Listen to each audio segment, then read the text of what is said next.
Queridos hermanos, muy buenos días, buenas tardes o buenas noches, depende de la hora a la que les llegue esta grabación, este vídeo. Estamos aquí en un lugar muy importante. Aquí está enterrado el profeta Samuel, aquel niño por el que oraba su mamá Ana, pero también es un lugar que bíblicamente nos recuerda el lugar donde el Señor le dijo al rey Salomón: pídeme lo que quieras, que yo te lo daré. Y fue aquí en este lugar alto, cerca de Gabaón, donde él presentaba sacrificios al Señor y donde el Señor se le presentó y le dio una sabiduría y una riqueza increíble. Así es que hemos traído en esta mañana, en este día, a este nuevo grupo con el que estamos visitando este hermoso país, esta tierra tan cargada de historia, ¿verdad? Y aquí a mis espaldas pueden encontrar una edificación. Este es el lugar alto, ya digo, donde Salomón venía a presentar sus sacrificios, y es un lugar muy hermoso, con una panorámica preciosa. Tenemos al frente la ciudad de Jerusalén, a mis espaldas tenemos el Mediterráneo, también todo lo que era antiguamente Samaria. Tenemos también en esta zona el lugar de la que vinieron los gabaonitas que engañaron a Josué en el desierto, haciéndole creer que venían de lejanas tierras. Hicieron un pacto con ellos por no haber consultado previamente al Señor. Así que, hermanos, espero que estén disfrutando de este lugar, que el Señor les bendiga y que llegue bien esta grabación y que sea de bendición para todos ustedes. Bendiciones, mis queridos hermanos.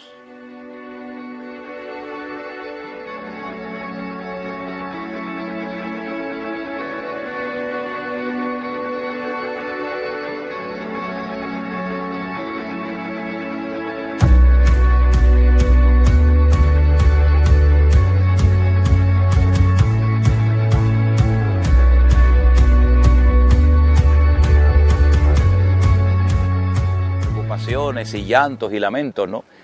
Entonces Ana supo actuar correctamente. Es un ejemplo de una mujer que está pasándolo mal, que ora al Señor, que se levanta y no vuelve a estar más triste. Fíjense que ella se levantó y la Biblia no dice que se le presentó a un ángel, que tuvo una visión, un sueño, sintió una cosa. No, la Biblia no dice absolutamente nada. Se levantó y no estuvo más gozosa. Y tuvo que esperar, lógicamente, el tiempo correspondiente que tiene que esperar toda mujer para poder dar a luz, ¿no? Entonces, muchas veces la gente como que espera una especie de revelación, una especie de manifestación angelical o algo. Ana es una mujer que puso su fe en las manos del Señor y esperó hasta que el Señor le respondiera. Como dice el Salmo, ¿no? Encomienda al Señor tu camino, confía en Él. Sí, pero ¿cuándo hará? Bueno, puede ser ahora, puede ser mañana, puede ser dentro de 20 años, puede ser dentro de 30 años, como el caso de Abraham, que esperó 30 años a que naciera el hijo, pero la cuestión está en que algunos se precipitan y en esa precipitación, en ese compás de espera, pues meten la pata, hacen lo que no tienen que hacer, se precipitan, se adelantan, como le pasó también a Abraham, ¿no? Que viendo que el hijo de la promesa no llegaba, al final tiene una relación con Agar. Y esa no era la voluntad del Señor, ese no era el método del Señor. Entonces, Ana para mí es un ejemplo extraordinario de una mujer que ora y sabe esperar en el tiempo de Dios. Y cuando el niño nace, pues dice que lo estuvo amamantando, y cuando llegó el momento de destetarlo, dice que lo trajo a la casa del sacerdote Elí, que claro, otra mujer podía haber dicho, muchas veces hemos reflexionado sobre esto, ¿no? Otra mujer podía haber dicho, bueno, yo sinceramente dejar a mi hijo en la casa de un sacerdocio corrupto como era el de Elí y el de sus dos hijos, Ofni y Fines, que estaban dando un testimonio pésimo a la nación, donde dice que cometían actos terribles de abuso de las ofrendas, que se apropiaban incluso de lo que no les correspondía. Incluso dice que se acostaban con las mujeres en la puerta del tabernáculo. Otra madre hubiera dicho, no, yo no dejo a mi hijo ahí ni loco, ¿verdad? Sin embargo, ella fue fiel a su promesa, ella lo entregó al Señor, sabiendo que no era el mejor momento, ni el mejor lugar, ni la mejor persona para que se encargara del futuro de su hijo, pero en medio de un sistema corrupto, en medio de un sacerdocio que ya prácticamente estaba totalmente desacreditado, Dios guardó la vida de Samuel, Dios lo protegió. Otro ejemplo más de cómo los que somos padres no tenemos que preocuparnos, sino ocuparnos y entregar nuestros hijos al Señor. Y en medio de ese ambiente corrupto surgió un hombre de Dios que marcó una diferencia, pero tremenda, durante casi 40 años, ¿no?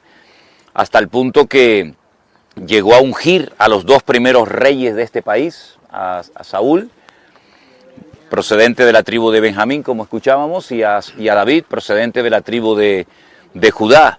Entonces fue un resultado, yo llamo a Samuel, yo lo considero un resultado, un producto de una oración de fe de una mujer llamada Ana, ¿verdad? Por este hijo pedí y el Señor me lo dio. Entonces, la verdad que estar en este lugar, en esta mañana, donde está enterrado este gran varón de Dios, es algo tremendo, ¿no? Porque aprendemos que cuando oramos delante del Señor con fe y con confianza y perseverancia, el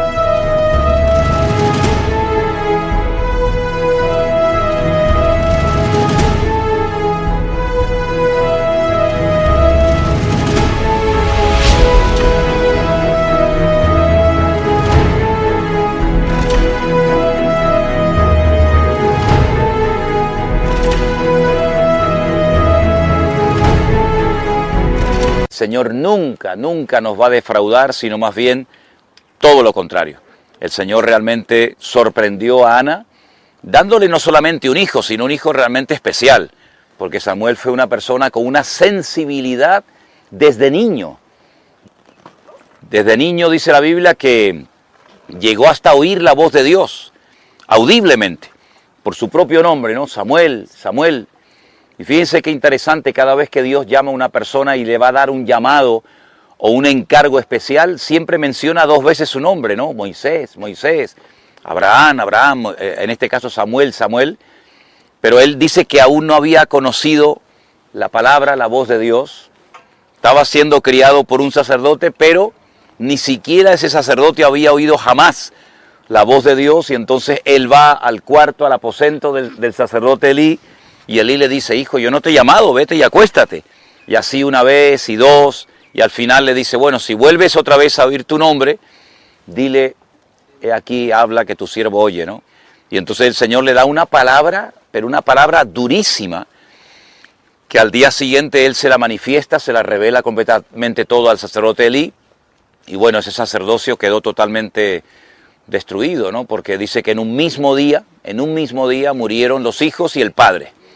El arca de la alianza es robada por los filisteos, los hijos mueren, el padre se cae de espaldas, se da en la nuca, se muere, y se queda, digamos, un poco el país como así, como diciendo, ¿y ahora qué va a pasar, no? Pero Dios tiene todo bajo control, Dios nunca abandona a su pueblo, Dios siempre cuida a los suyos, y Samuel se convirtió en un punto de referencia para todo el país, para todo el país. Fíjense que acabo de decir que su madre nos da un ejemplo extraordinario de cómo ella supo esperar la respuesta del Señor. Bueno, pues al primer rey que él unge le dice: espera hasta que yo llegue, no hagas nada hasta que yo llegue. Saúl no supo esperar, Saúl se precipitó, presentó un sacrificio que no le correspondía, no le tocaba a él presentarlo, y ese día dice la Biblia que el Señor dijo: este hombre no me sirve. Ese día se traspasó el reino a otra persona, y siempre también he pensado, ¿no?, en todo esto, ¿no? Porque Samuel conoció físicamente, personalmente a David, y David, cuando va Samuel a ungir al siguiente rey, David ni lo habían invitado. Es decir, pero vamos a ver, llega el profeta Samuel, que es un privilegio poder tener a este hombre en tu casa, viene con un mensaje especial para uno de tus hijos. ¿Y dónde está el más pequeño? ¿Dónde está David? Ni siquiera lo habían llamado, ni contaban con él, está por ahí, por las ovejas, perdido. Y el Señor, a través de Samuel, dice: no nos sentaremos a comer hasta que tu hijo David venga. Si nadie contaba, ni sus hermanos, ni sus padres contaban con él, pero Dios sabía dónde estaba, ¿verdad? Y eso es muy bonito porque nosotros no tenemos que hacernos propaganda. El que nos reconoce y sabe dónde estamos y cómo estamos es el Señor. Llegó el momento cuando el Señor dijo, David, ustedes ni lo llaman, ni cuentan con él para nada, pero ese es el que yo he ungido, completamente diferente al corazón y a la actitud de Saúl, ¿no?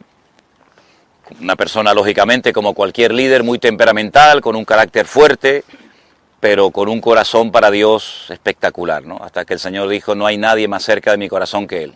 Claro, uno puede cuestionar y decir, es que David hizo esto, es que David hizo lo otro, sí, tú di lo que quieras, pero el Señor siglos más tarde le decía a algunos reyes de este país, no te destruyo por amor a mi siervo David. Es decir, el Señor sabía perfectamente quién era David, aunque de cara a lo mejor a la galería alguien pudiera señalarlo con el dedo y decir, sí, pero tú una vez hiciste, tú una vez no sé qué, sí, tú di lo que te dé la gana, pero este hombre amaba al Señor, el dulce cantor de Israel, y conoció a Samuel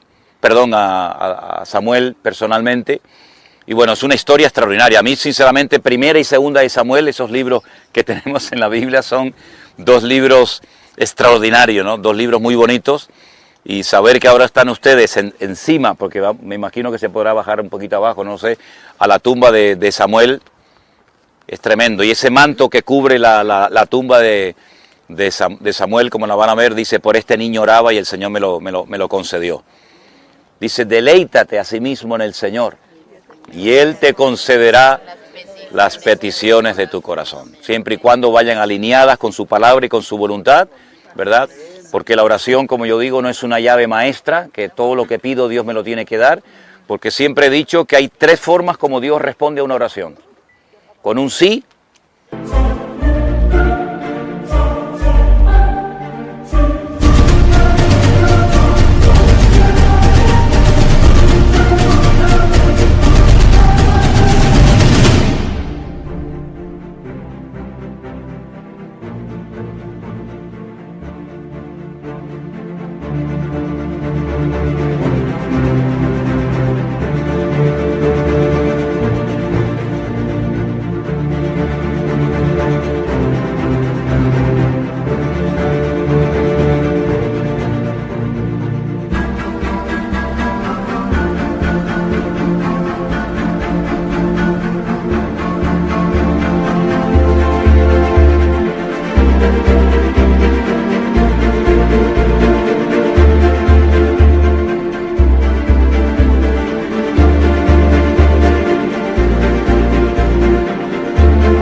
con un no o con un silencio.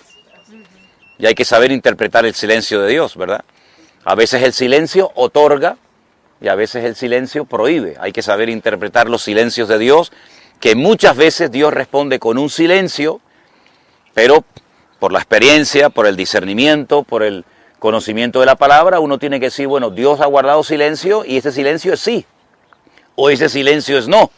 Como lo interpretes mal, amigo, puedes tener graves problemas, ¿no? Así que bueno.